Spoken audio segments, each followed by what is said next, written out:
नमस्कार, सुप्रभात. मी रुशाली यादव सारंग. या बुलेटिनमध्ये आपण बातम्या विस्ताराने पाहणार आहोत. बुलेटिनच्या सुरुवातीला महत्त्वाची बातमी.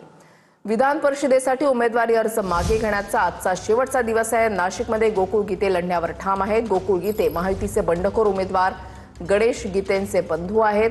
नाशिक दौऱ्यामध्ये सामंतांची काल गीते बंधूंसोबत भेट झाली नव्हती. महायुतीमध्ये 3 ठिकाणी बंडखोरी शमलेली आहे. नाशिककडे आता लक्ष लागलंय.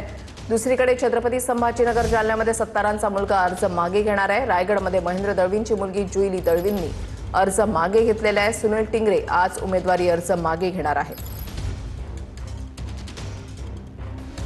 छत्रपती संभाजीनगर जालना मतदारसंघातली बंडखोरी शमवण्यात महायुतीच्या नेत्यांना यश आलं. भाजपचे बंडखोर समीर सत्तार उमेदवारी अर्ज मागे घेणार आहेत. रायगडमध्ये शिंदेंच्या शिवसेनेच्या जुईली दळवी यांनी उमेदवारी अर्ज मागे घेतलाय. पुण्यात भाजपचे प्रदीप कंद हे देखील शेवटच्या दिवशी उमेदवारी अर्ज मागे घेणार अशी माहिती आहे. नाशिकमधून गणेश गीते निवडणुकीतून माघार घेणार अशी सूत्रांची माहिती आहे. महाजनांच्या मध्यस्थीला यश आल्याचं बोललं जात आहे. गणेश गीते माघार घेणार. गोकुळ गीते मात्र निवडणूक लढण्यावर ठाम आहेत अशी सूत्रांची माहिती आहे. गणेश गीते माघारीसाठी भावाची समजूत करणार अशी देखील माहिती मिळते. गोकुळ गीते अपक्ष लढणार असल्याची सूत्रांची माहिती आहे.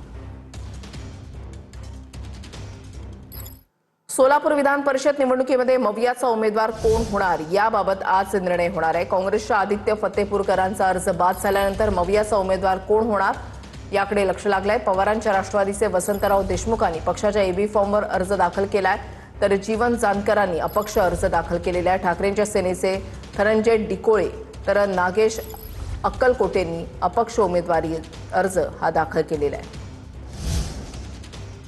विधान परिषद निवडणुकीसाठी अर्ज मागे घेण्याचा आज अखेरचा दिवस आहे. खरं तर महायुतीकडून भाजपचे राजेंद्र राऊत हे उमेदवार असणार आहेत, तर दुसरीकडे काँग्रेसकडून अर्ज बाद झाल्यानंतर महाविकास आघाडीचा उमेदवार कोण याबाबत अद्याप निर्णय जो आहे तो महाविकास आघाडीचा झालेला नाही आहे. खरं तर काल याबाबत नक्की कोण उमेदवार असणार यासाठी मोहिते पाटलांच्या बंगल्यावरती बैठकसुद्धा महाविकास आघाडीची पार पडलेली आहे. मात्र महाविकास आघाडीचा उमेदवार कोण असणार याकडे सर्वांचेच लक्ष लागलेले आहे. कॅमेरामन विनोद मुमनाबादकरसह सागर सुरवसे, TV9 मराठी, सोलापूर. सुनील टिंगरे आज अर्ज मागे घेणार आहे. सुनील टिंगरेंनी पुणे विधान परिषदेसाठी अर्ज दाखल केलेला. सुनेत्र पवार पार्थ पवारांशी चर्चा झाली असं त्यांच्याकडून सांगण्यात आलंय. तुम्हाला वाऱ्यावर सोडणार नाही सुनेत्र पवारांचं आश्वासन असल्याचं टिंगरेंनी म्हटलेलं आहे. भविष्यामध्ये संधी दिली जाईल असं सुनेत्र पवारांनी सांगितल्याचं टिंगरेंनी म्हटलंय. पक्ष आमचा परिवार, मी नाराज नाही असं टिंगरेंनी स्पष्ट केलंय. सुनील टिंगरेंकडून डमी अर्ज दाखल करण्यात आला होता.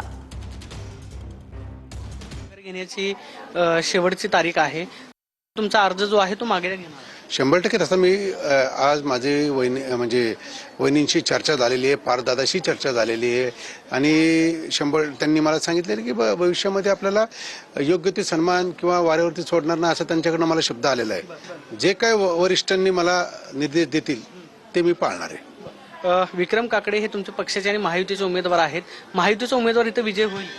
हे बघा, उमेदवार कोणी दिला तरी तो निवडून येणार आहे. त्यामुळं फक्त निवडून नाही तर मोठ्या मताधिक्याने निवडून येणार आहे. एकदा ठरलं की आपल्याला पक्षाचा आदेश मानायचा, मग त्याच्यामध्ये हे दुमत होण्याचं काही कारण नाही. आम्ही शिगवण सोनू, प्रदीप कापसे, TV9 मराठी, पुणे.